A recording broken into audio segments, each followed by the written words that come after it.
starting to cramp your breathing here. A rhinophymatous nose is much easier to treat if you just have like a hook hanging off one side. You just lop that off. In his case, it's like the entire nose has projected forward, and I can't easily tell where it starts and it ends. So we can do things to help improve rhinophyma. The issue is there is a good amount of protruding anteriorly forward, so it's important for me to not take off too much because you can't put it back. I got you. All right, let's see what we can do. Super. Nice to meet you. Nice meeting you. Dr. Lee, it struck me as a very nice individual, but I'm scared about it because I want Dr. Lee to be careful in how much she's going to take off. I'd be really unhappy if we run afoul of something. All right, so do you have pictures of your nose without this? Yep. Because that will be helpful to try to mimic that as well as we can. It's nice for Jim to bring in a picture so I can get an idea of what his nose looked like before. Was it broad? Did it point downward? Did it point up?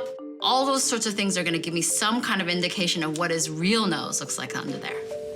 What a handsome dude. One thing I noticed from Jim's pictures is that his nose is pretty narrow. And that's gonna present a little bit of a challenge because we're sculpting this new, totally different looking nose from what we have here. Also, there's a challenge of blood vessels. A lot of times if this area bleeds, it's harder for me to see the tissue well and how accurate I'm being. So just have you close your eyes just because I don't want anything to fall into yours. This is like hot little pieces, almost they look like prosciutto. Prosciutto. Pancetta. Some of the butter that's in there.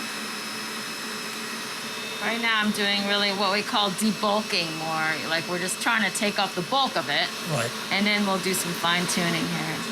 When we're doing the loop cautery, we're taking some of the weight of this rhinophyma, this extra tissue of his nose off, but also it's almost like it's frying the skin. It's causing it to shrink a little bit. It's kind of like when you put a slice of bacon on the pan and it shrivels up. It's gonna cause the skin to tighten up and it's gonna open up his nose. This sometimes wants to ooze a little, so I try to like stop that oozing. Trying to get this anterior projection right, but I don't want it to start oozing all over you. My main concern here is I need to keep an eye out for blood vessels because if I get a lot of blood vessels that are slowly oozing, it can make it a mess. And I really can't see what's going on as well.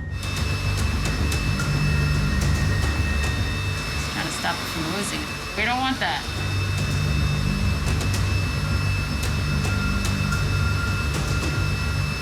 I think I need to start